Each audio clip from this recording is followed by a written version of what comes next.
Hello and welcome everybody.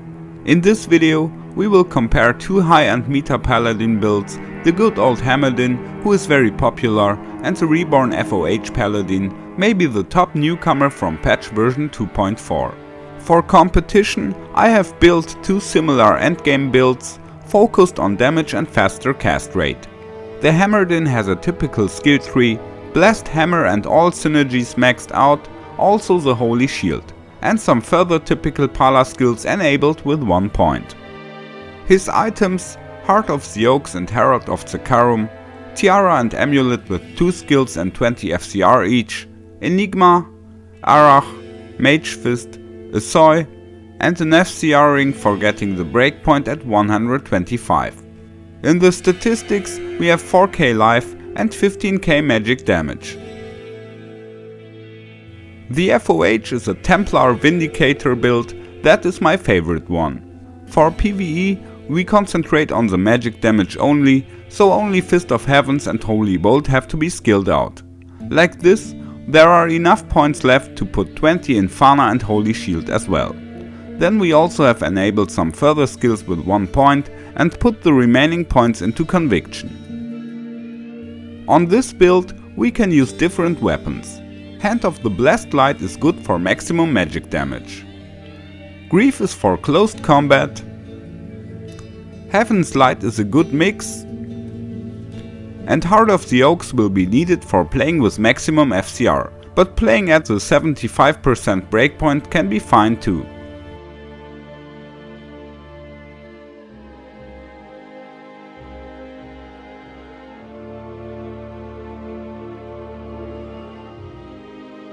The other stuff is similar to the Hammerdin's items, but this build just needs a quick outfit change and we have a character for Übertristram. Using a Grief, the magic damage is about 7800 Holy Bolt and 4700 FoH. Hand of the Blessed Light will raise it to 9300 and 5400. Now we will farm all popular spots on players 8. And then we will talk about the advantages and disadvantages of each build. No mercs here, we want to see the pure performance of the Paladins. In the first act we will run Pit, Countress, Andariel and Chaos. In act 2 we've got the tunnels, Arcane Sanctuary and the tombs. In act 3 we wanna go to Travincal, the Resurrected Lair and Mephisto. In act 4 only to Diablo. And in act 5 we will kill Eldritch and Shank, Pindle and Nilatak and of course Bale. Let's go!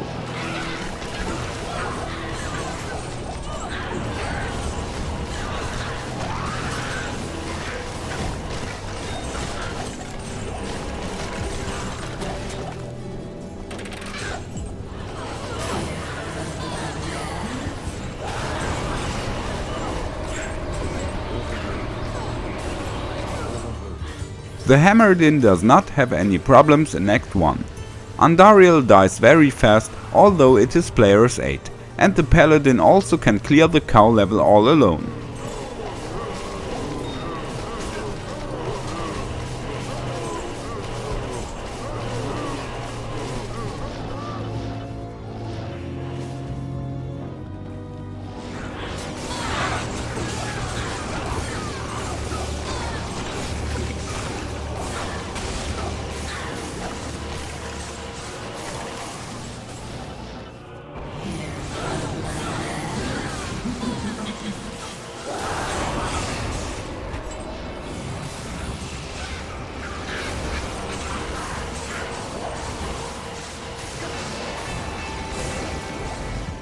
The Templar-Vindicator is a bit faster in cleaning narrow and angled maps like Pit and Tower, but Andariel takes a bit longer.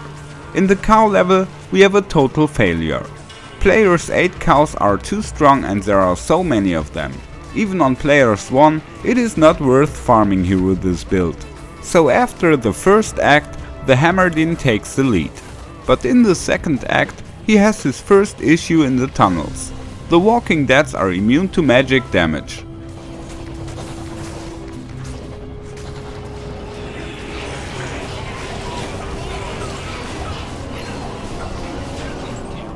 The Arcane Sanctuary is fine, but in the tombs there are immune monsters again. When farming such areas, we have to ignore them, or maybe leave them to a mercenary.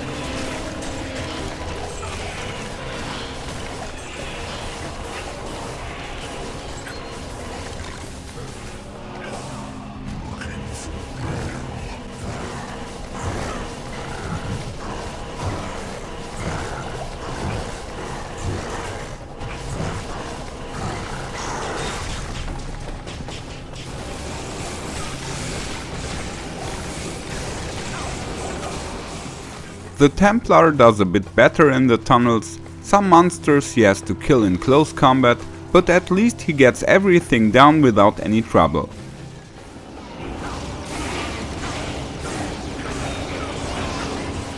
The Arcane Sanctuary is just like it was made for this Paladin. He clears all monsters so fast he can even beat the Hammerdin here.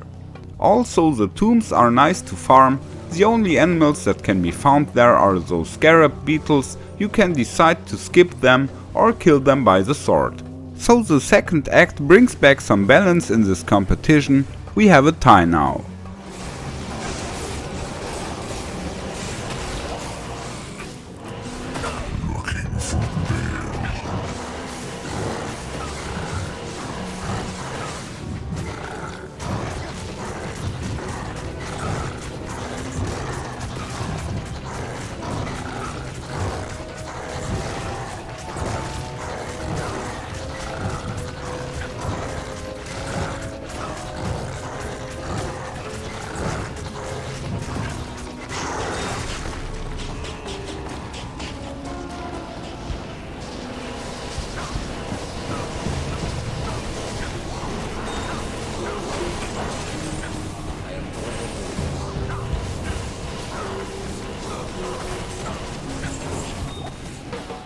In the third act, the Hammerdin can score with his high damage. The High Council dies so fast, even though this is player's 8. The Resurrected lair is narrow and angled, so the hammers are often blocked, but generally he can fight all monsters there. Mephisto is no problem.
The Templar-Vindicator is a bit slower killing the High Council, and in the Resurrected lair he has to use his sword for all monsters there. Mephisto is okay, you can smite him down or use holy bolts. Anyway, after the third act, the Hammerdin takes a close lead again.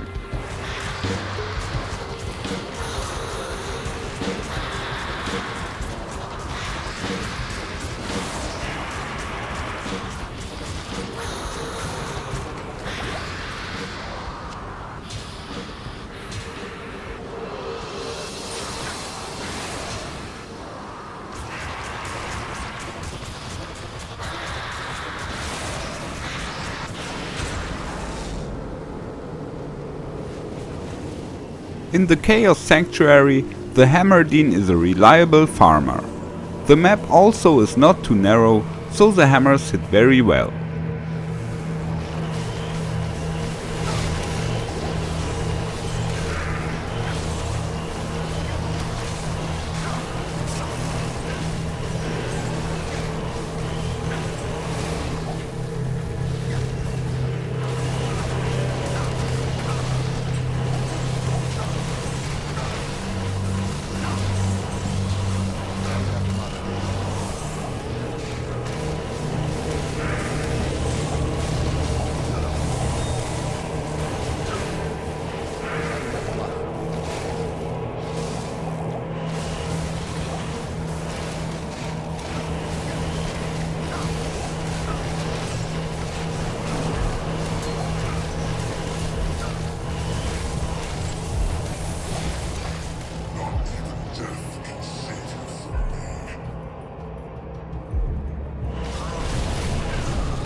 But for Fist of Heavens, this map is even better. It hits and penetrates any target, and they are all demons or undead. Also the range comes into play here. In the CS, the Templar-Vindicator is the boss, so he can catch up and we have a tie again. Act 5 has to decide this competition.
In Act 5, Eldritch and Shank are just a little warm-up exercise for our Hammerdin.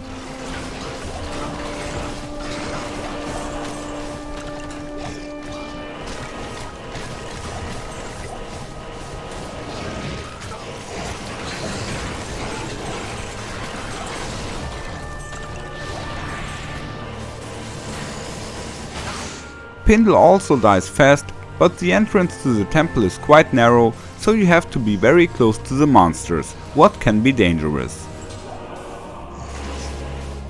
The best way to kill Nilatak is to teleport next to him and kill him first.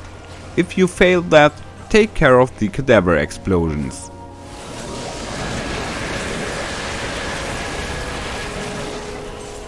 In the Worldstone Keep, farming is quite comfortable, but in the throne room the second wave is immune to magic, so here we need a merc or maybe use Holy Bolt. The good thing about the throne room, the hammers can be already casted before the monsters spawn.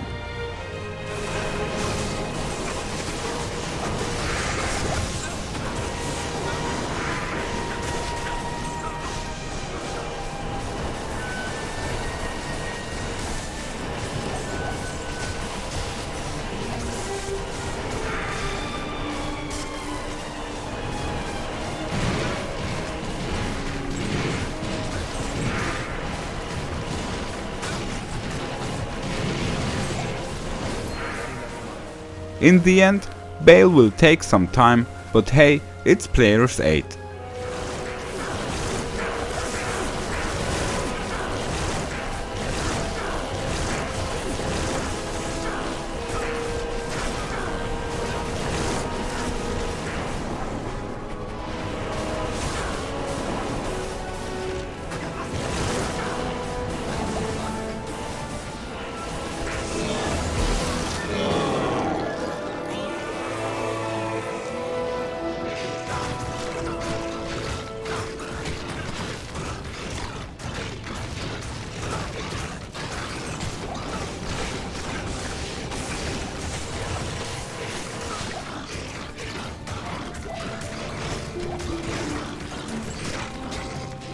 The Templar-Vindicator has to use close combat again when killing Eldritch and his gang, but Shank is a demon, so you can use FoH or Holy Bolt here. When he falls to the ground, his minions will die as well.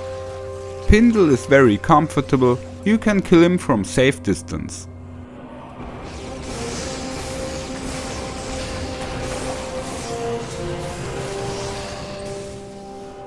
Nilatak is surrounded by animals, but you can use that as an advantage. Switch on the Conviction aura and kill Nilatak by the Fist of Heaven's lightning damage, without killing the animals, so you stay safe from cadaver explosions. Of course, just getting next to Nilatak and beating him down would be faster, but also can be risky.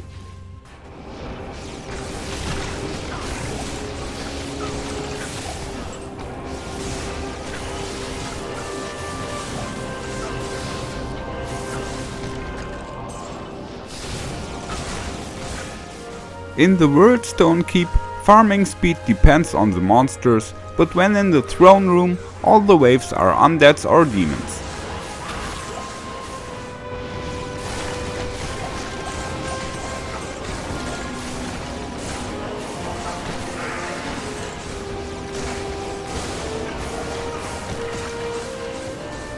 When fighting the last waves, you can notice the smaller damage value compared to the Hammerdin.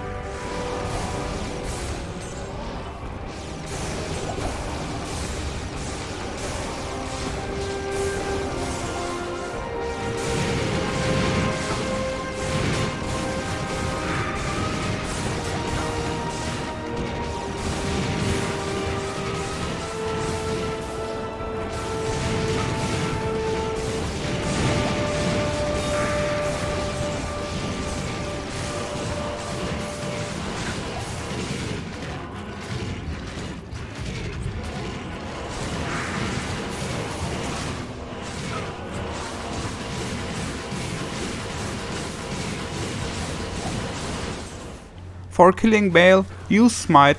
Of course you can use Holy Bolt as well, but Bale often steals your mana.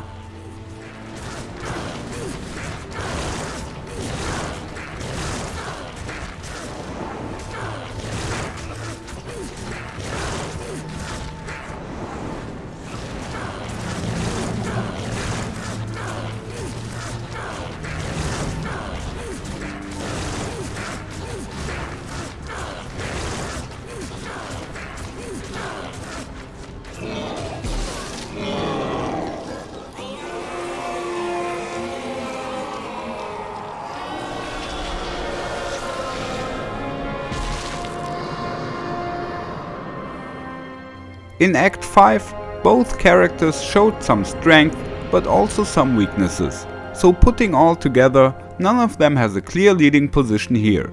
My little competition ends in a draw. Anyway, it depends on the player which build he likes better. Both have advantages that can convince, but also restrictions that can scare off playing it. The FoH Paladin is very nice and easy to play. Fist of Heavens automatically hits everything, and in narrow passages, Holy Bolts penetrate rows of monsters. You also have a good reach with your attacks, and the projectiles fly over long distance. Further, it's nice to have a UT char just by switching items. When fighting animals, the kill speed becomes much slower because you have to go into close combat. The Hammerdin has some great damage, and there are only few monsters with immunities. But his hammers have a short range, and their circular trajectories also have some disadvantages. You will need some practice in hitting the monsters. The gameplay is a bit more challenging because you have to care about precise positioning. Narrow maps are the most nasty ones. I personally prefer the Templar-Vindicator, maybe because I also play a similar build in PvP. I never was a great fan of the Hammerdin, but I sometimes played him in the past because his power is just unmistakable. I hope you enjoyed this video and maybe it will help someone finding his decision. Goodbye guys, and may the loot be with you. Follow me. Come on.